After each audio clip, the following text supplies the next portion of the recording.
Wapenzi wa Kiislamu, ikiwa tupo katika 10 la mwisho la mwezi mtukufu wa Ramadhani. Mwezi huu mtukufu wa Ramadhani ulianza nambari 1 mpaka tukafika leo hii walillahi alhamd nambari 20.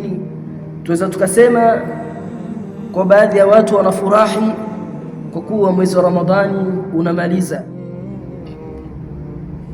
na hii inategemea kila mtu namna alivyopokea mwezi mtukufu wa Ramadhani. Lakini kuna ambao wanahuzunika na wanalia kwa kuondokwa au kwa kuondokewa na huyu mgeni mtukufu, mwezi mtukufu wa Ramadhani. Wapenzi wa Kiislamu, masiku yaliyobaki ni machache sana, masiku yaliyobaki ni machache sana, na mwezi huu unamalizika.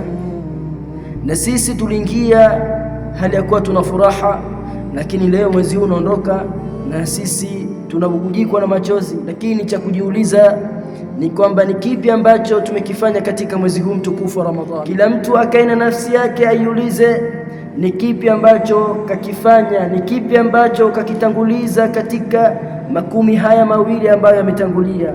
Mtume sallallahu alayhi wasallam anatuambia amekula hasara yule ambaye itaingia Ramadhani na kutoka Ramadhani ilhali hajasamehewa makosa yake. Kila mtu anapaswa kuichunga nafsi yake na kuhesabu kipi kakifanya katika mwezi wa Ramadhani.